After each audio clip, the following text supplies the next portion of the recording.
What's up? I'm Chris Crescent. This is Talking Tsundoku Blues. What are we talking about today?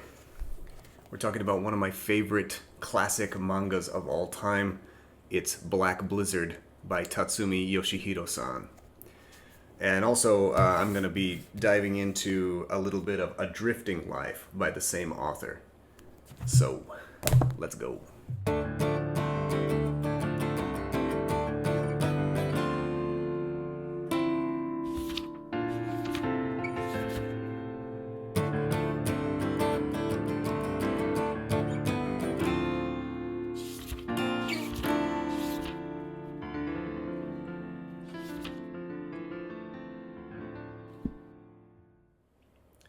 There have been some other videos actually about this manga which kind of surprised me a little bit.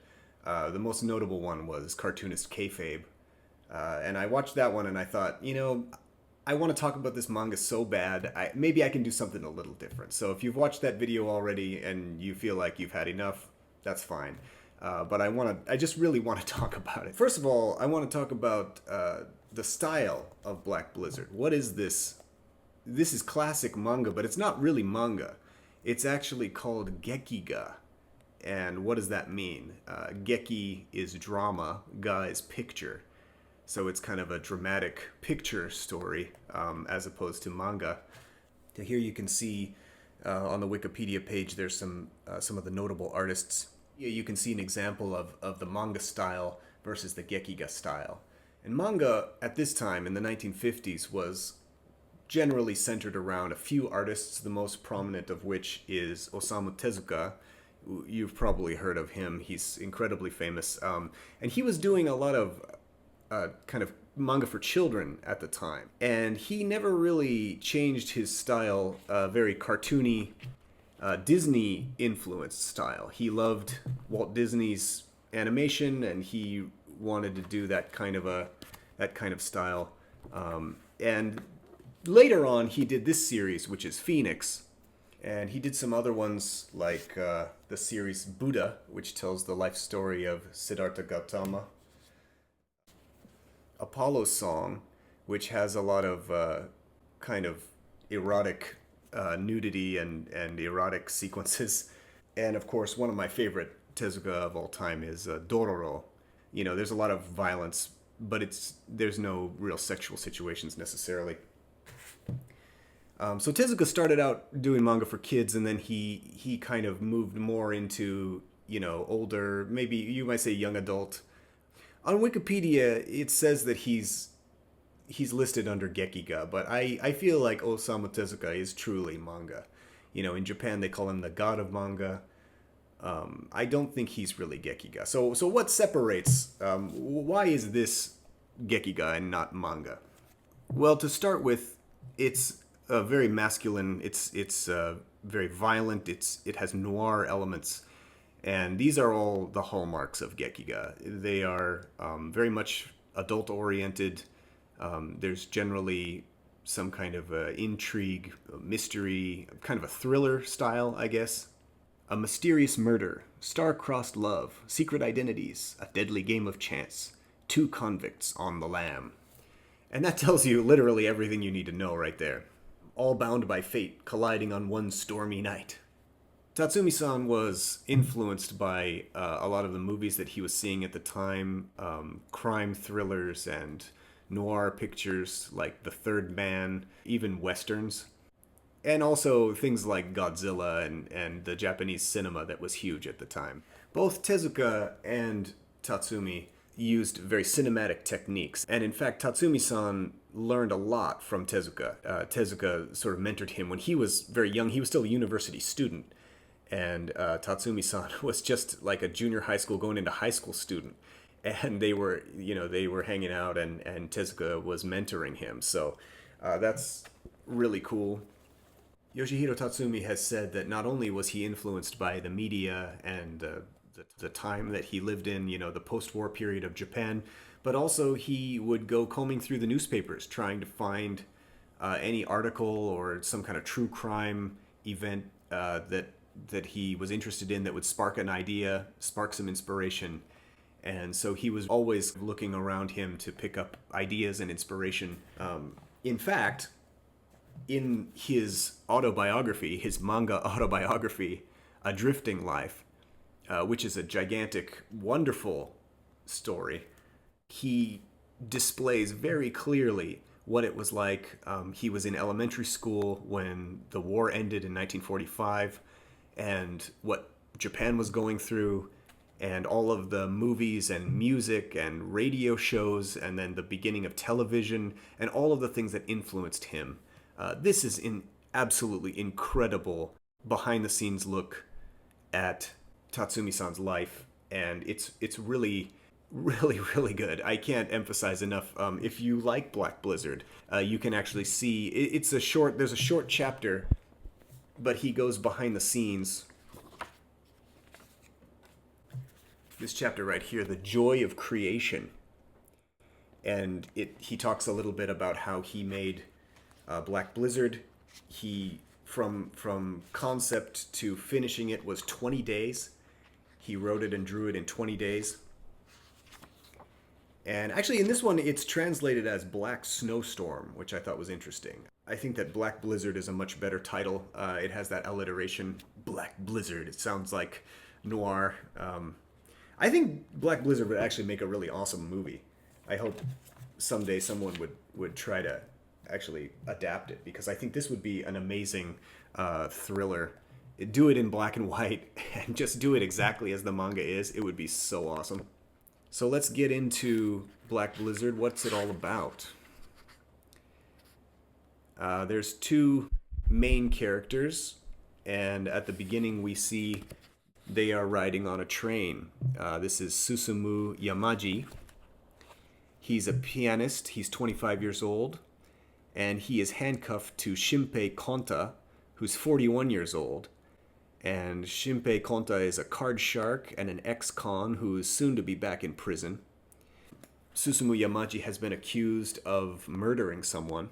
And at the beginning of the story here, you can see he's reading a letter from Saeko-chan, Saeko Ozora, who is a singer who performs with a circus. And Saeko doesn't really get much screen time or much to do in this, but she does have a bit of an arc. She's neither a femme fatale nor a damsel in distress.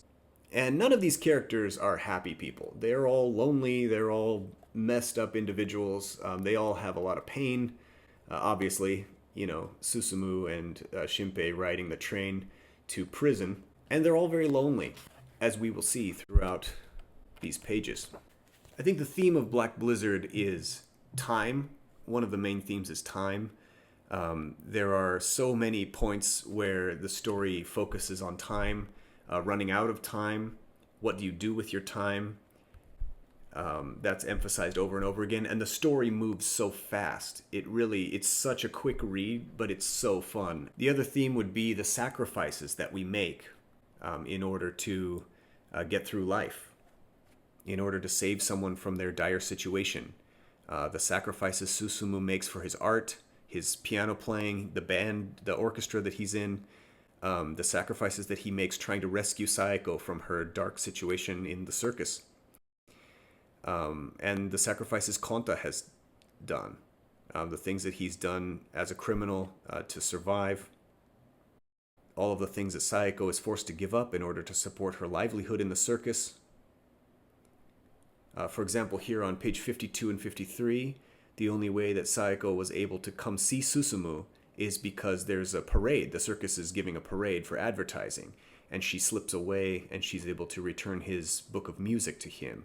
You can see that she is very much shackled to the circus, the same way that Susumu and Konta are shackled to each other at the beginning of the story, literally. Almost a third of the center of the story is focused on a flashback telling how Susumu came to be in this situation. It takes up a little more than a third of the book, but it's really moving and it really develops his character. We never get to see Konta's story, but we get little snippets of it. And actually, I find him to be kind of an unreliable narrator, because he says things like he spent the last 30 years eating prison food. And he's only 41 years old. So I assume that's an exaggeration. I don't think he went to prison when he was 11. And also, the police at one point say that he has 5 previous strikes against him. He's been in and out of jail, but it's not clear. He claims that he's killed people, but it's as a card shark. I mean, do card sharks go around killing people? I'm not sure. And then toward the end of the story, I'm not going to spoil anything, but toward the end of the story, we see that Kanta may not be as bad as he portrays himself to be. There may be still some good in him, despite his tough guy exterior. I love the little moments, even, for example, on page 94, Kanta and Susumu are sneaking through the school auditorium trying to escape from the police, trying to find a place to hide and break the handcuffs that are shackling them together. And Susumu stops suddenly. He kind of gets surprised.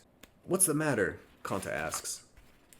And then it shows the piano there on the stage. "A piano," Susumu says. And then Kanta, "Big deal. Of course they got a piano. This is a school auditorium after all. Come on, let's go." And that's such a small moment, but it really shows that for Susumu, the piano is his whole life. Even, in the situation where he's running away and he has to hide from the cops, he's shackled to a very dangerous looking man. Still, he gets struck by, oh, there's a piano in this auditorium, and I don't know if he wants to go play it or he's just thinking about the life that he left behind, and maybe he'll never get to play piano again because he'll be in prison, and they can't break the chain, so Kanta threatens to chop his hand off.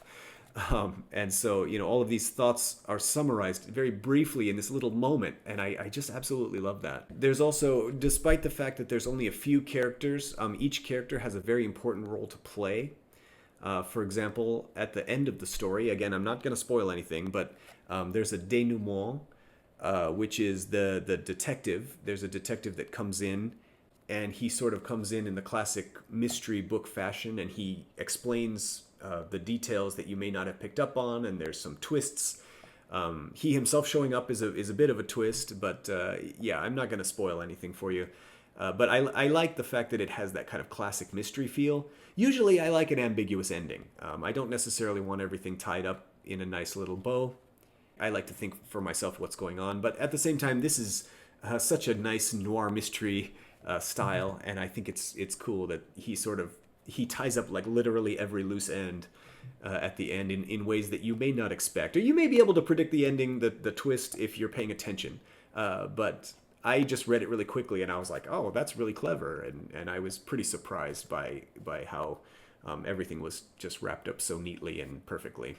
And, done and dusted in 127 pages with the very large print. It's a real quick read. But I find myself going back to it. I read it over and over on a hot summer afternoon, just pick it up and dive into this freezing cold, dark, noir world of violence and loneliness. It's a fast, tough read, and although it's very much of its time, it really hasn't aged that badly. I think of it like an old black and white movie. You throw it on, you kick your feet up on your desk with your glass of scotch, and pull your hat down over your eyes and just enjoy. Why would you put on a black and white movie and then pull your hat down over your eyes? Anyway, I'm trying to get the image of the noir detective. And then I can't emphasize enough, one more time, I really want to recommend A Drifting Life by the same author, Yoshihiro Tatsumi. His family, the culture of Japan, post-war culture of Japan, the rise of the manga industry, his finding his voice as a mangaka or the manga artist. He basically invented the genre of gekiga. It doesn't say that on Wikipedia, but in the Japanese Wikipedia, actually, it says that he is considered the creator of gekiga. He was the first person to do these kind of manga for adults that drew from cinema and were really gritty and masculine and dark stories.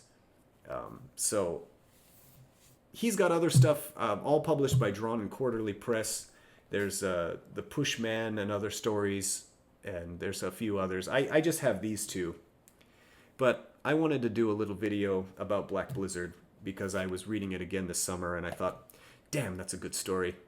And I thought, if you haven't heard of it, and if you like manga, if you like classic manga, it's great to read Tezuka, you know, things like Phoenix, or my favorite, Dororo. You know, if you need something a little more edgy, if you want something that just really punches you and leaves you with a really satisfying feeling when you finish it, I can't recommend Black Blizzard highly enough. All right, that's it for me. I hope you enjoyed the video.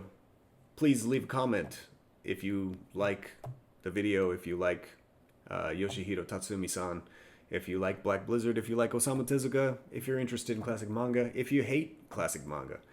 Let me know what you think, and I'll see you later.